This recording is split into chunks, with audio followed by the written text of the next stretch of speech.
start. We had some interviews, more than we anticipated. So, that being said, communications. Does anyone have anything for communications?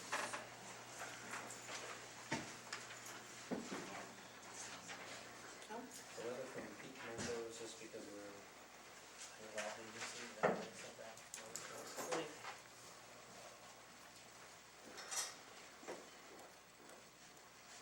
Anything under communication? No, other than that Amy Goodrich there, that proposal, and we didn't, board wasn't interested in it at the time, so that's it. Okay. We have reports from Water Commissioner, Building Inspector, and Justice. If we have nothing else for communications, we'll move on to public comment. Okay. I'll open the floor for public comment. I ask that if you have a comment that you step up. You have 3 minutes to speak. This is not a time for dialogue back and forth with the board. And so anyone who would like to come up, you're welcome.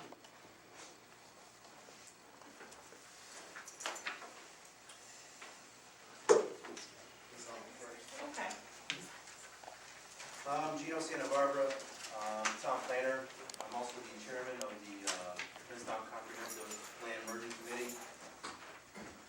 Basically, I wrote a letter that I'm going to read to you guys that, regarding the comprehensive plan and the committee that was created to give input on the plan. It says, the town board, dear town board members, the Princetown Comprehensive Plan Merging Committee would like to thank the Princetown Town Board for the opportunity to review and provide input for the updated comprehensive plan. The Princetown Comprehensive Plan Merging Committee has spent several weeks reviewing and discussing the existing comprehensive plan, the draft comprehensive plan, the zoning review committee comments, and all pertinent data. The committee has created a plan which takes into consideration all of the above-mentioned documents and provides an overall framework which knits together the comprehensive plan goals and objectives. These goals and objectives have been defined into long-term land use and community development strategies related to the key community characteristics with an overall goal of guiding the growth and development of the town of Princetown through rational, planned, and comprehensive strategies. Together as a committee, we believe that this document will continue to serve the town of Princetown as a guide for land use decisions, community growth, and development. Again, thank you for this opportunity. We hope it will assist the town board regarding the adoption of the updated comprehensive plan. I also wanted to thank each one of the board members because, each one of the committee members, they all really put in a lot of time and effort. We spent weeks and weeks on the comprehensive plan and all the other pertinent data. And we argued, we reviewed, we brainstormed together, but we came together as a group and we really worked together and came up with a really solid document, I believe, that will help this town board really be able to adopt a comprehensive plan hopefully in the near future. I also want to thank Ronnie Edwards. She really helped as far as the editing goes. She worked with us. We were able to work together to get the document prepared in a certain format, and she really did provide some help to us. I wanted to thank George Mead. He's a wealth of knowledge. Dan Marciniak, who is the CEO. Doug Thorpe, Eric Flora, and Todd Edwards. All together, we all worked hard and we all did a lot. We all contributed. So I want to thank everybody for helping us out. We actually presented the document to the town board, and hopefully you guys can adopt a comprehensive plan in the near future. Thank you, Dina.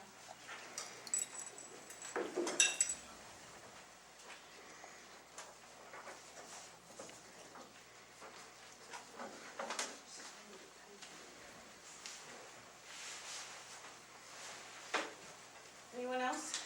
No public comment they would like to share?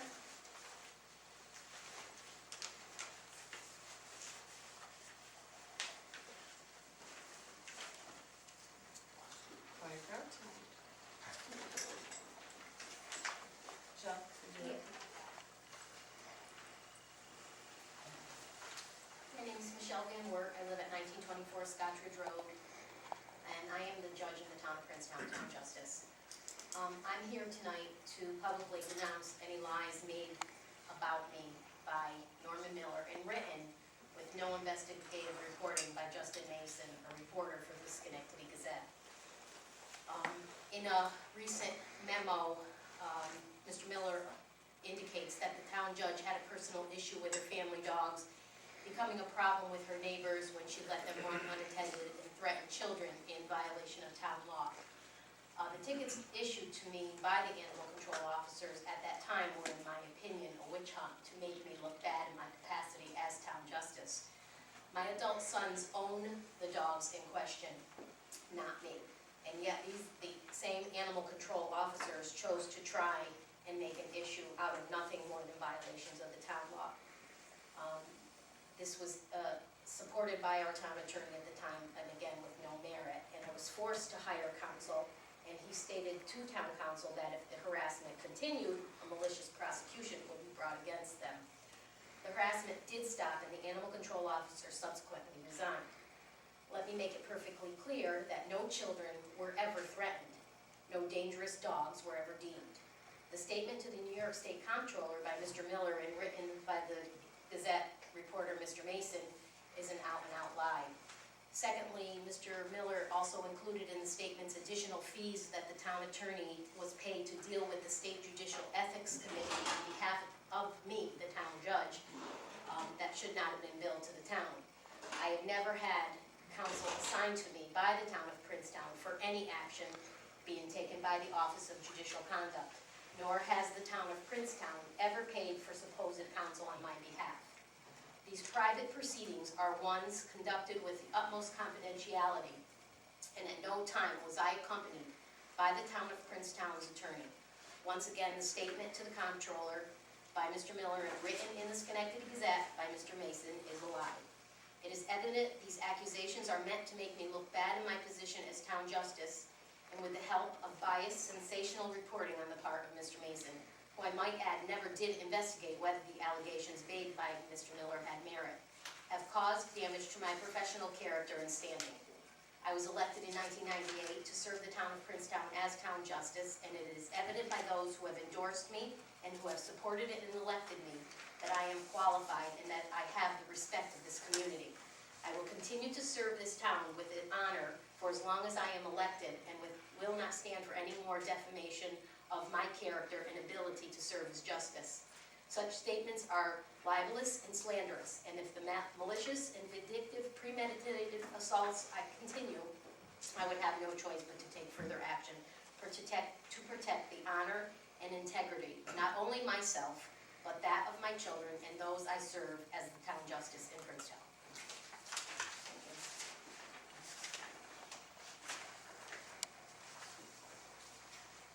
Anyone else? Have a comment this evening? Mark, Richwood Drive. My father can't be here tonight, he's down, I went to visit his brother's house. A guy on Norman still called, and he says that house down the end of the street that's got the disabled kids in it, the people that work there are racing up and down the road 60 miles an hour. And the kids playing in the road, you got Townsend's down there, and I guess this guy's got a couple little kids, and he wants us to do something about it. So either call the troopers and tell them to park down there or something, I don't know. I mean, there's no reason for them, they've been doing that for a while, I heard that sometime before. There was a gentleman here earlier. What's that? There was somebody else here Oh, earlier. okay. with the same complaint. All right, that's all.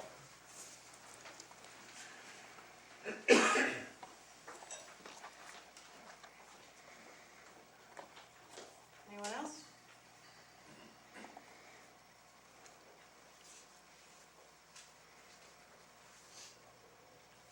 Okay. With that, I will close public comment and we'll move on.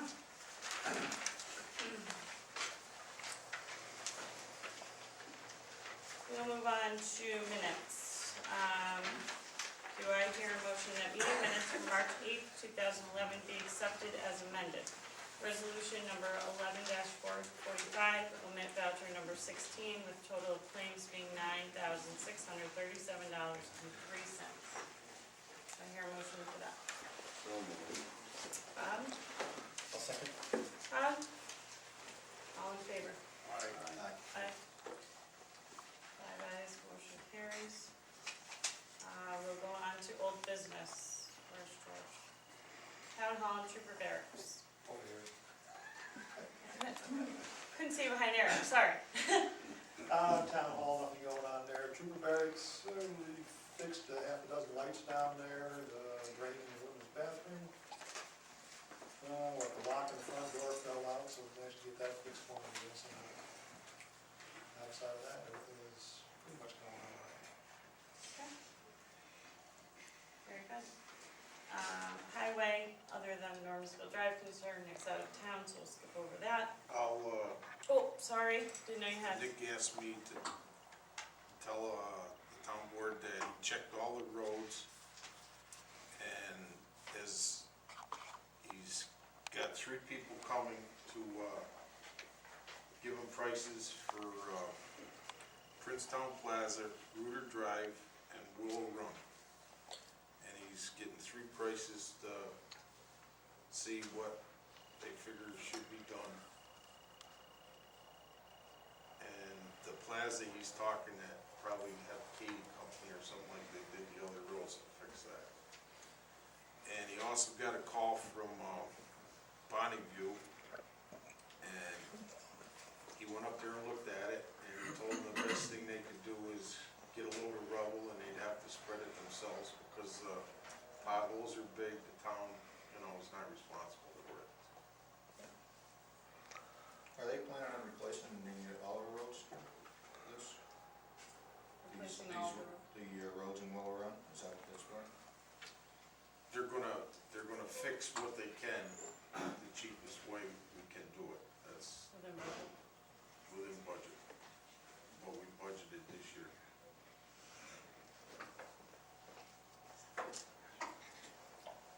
Sorry, I didn't know you had a report. Thank you. Nothing from animal control. The water department, last month we talked about having an inquiry from an out-of-district user who lives up on Settles Hill Road.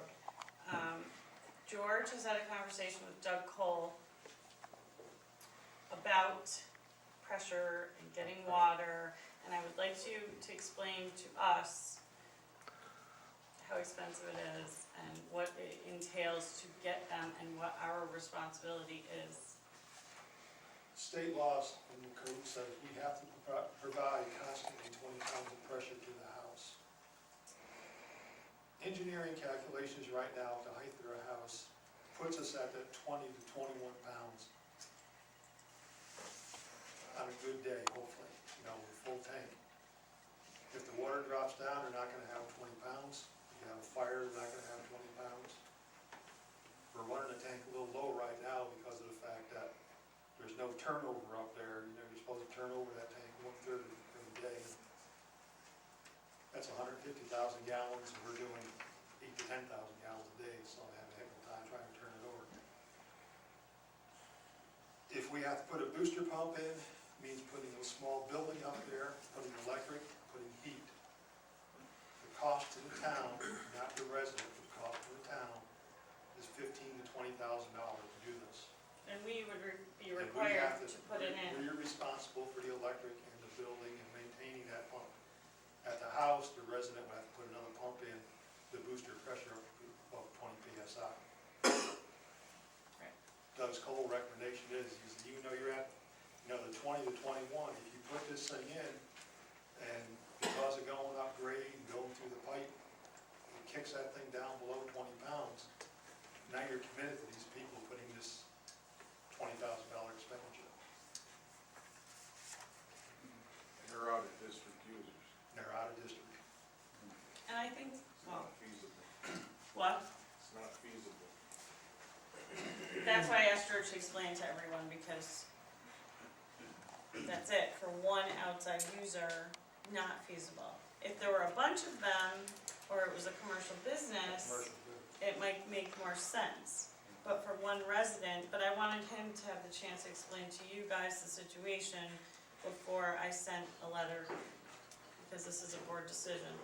I didn't know if one of you wanted to go and have the water district go through that expense, or, Bob, what do you think?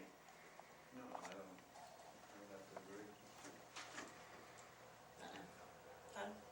Where is this, property also in property. location and I guess perspective to some of the proposed commercial stuff that we've heard about over Above. the years. It's above it. Even further above that? Above the tank even, isn't it? Settles Hill Road is actually above the tank. No, Settles Hill Road isn't, but their house is way up on the tank elevation. You still have 10, 20 feet of tank, but you're not getting any pressure. It's the same problem they have on Wynick's Corners Road, the new tank Rotterdam put in.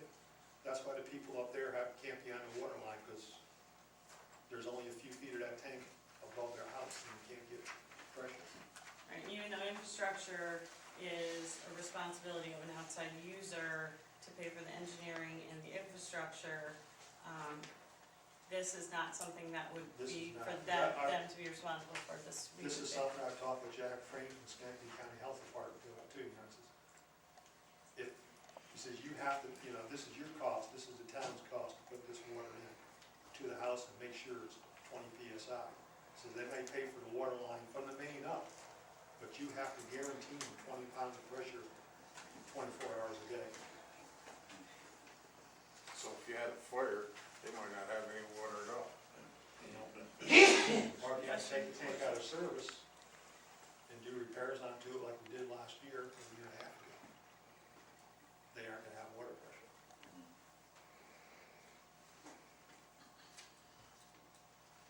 So at this time, we're unable to supply them water, and I will write them a letter. I just wanted to discuss here first before they contact them, okay? Code enforcement, Dan Marciniak, what's going on? Slow season right now. People are just Listen, coming in. okay? Personnel policy, Lou? You guys anything? No, we haven't done too much on it yet, but we'll be getting together on it. Okay, I also had someone on that note, there was a personnel policy from another town, that I have an example of, if you guys want it, if you're interested. Okay, I'll give it to you later. The youth program, Youth program, and the dates are sitting on my desk. we're getting a lot of information we get out tonight. We're gonna have a youth program, would you like me to get the dates? We're gonna do the youth program again. It's gonna have the two different components again, that it's had in the past. A swim program and a park program. We have contracted with Waynesburg again. It's a pretty neat arrangement that Melanie had actually constructed whereby they do all the work. So it's, Thank you, Renee. it's a great contract. They do the staffing, the hiring, management, and as we mentioned in past meetings, the program really grew last year. So we're anticipating the same type of participation this year, so.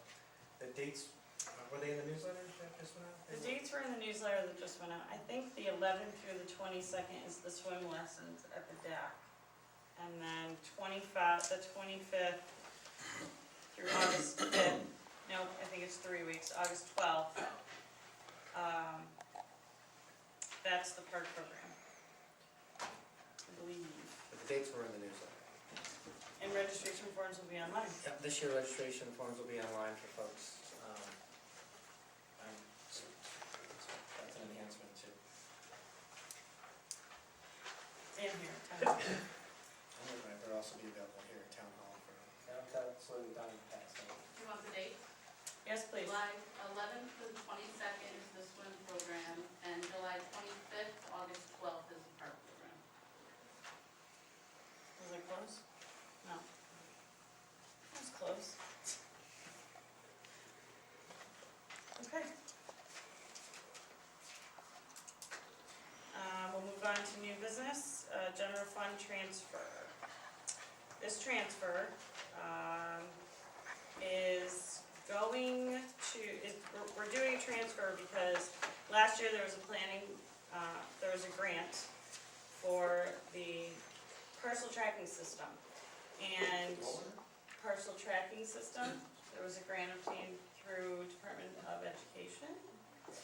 And there was grant money that was given to us for the actual input. There were 3 people who were gonna do input of past records into the parcel tracking system. But if the grant money was not used by December 31st, then we have to give the grant money back. And the grant money was not used, $3,695 of it was not used.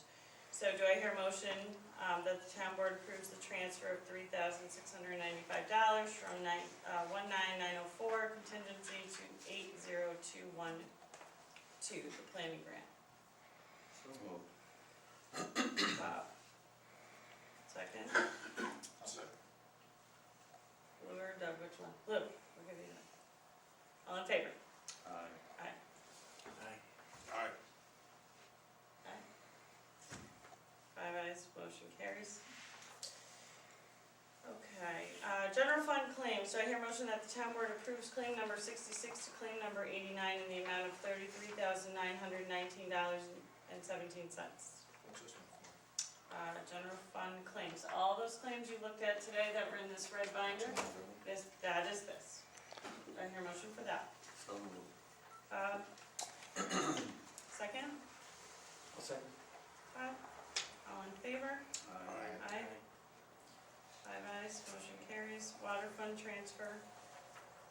We're doing this transfer. Do I hear a motion that the town board approves the transfer of $200 from 19904.12, which is the water fund contingency, to 83144, audit of water districts. I'll explain this quick. Last year during budget time, we used last year's figure of what we paid for the audit. This year it was $200 more, that's why we're doing a transfer. Do I hear a motion for that? I'll make the motion. Doug, second? Second. All in favor? Aye. Aye. 5 ayes, motion carries. Water fund claims. Do I hear a motion that the town board approve claim number 26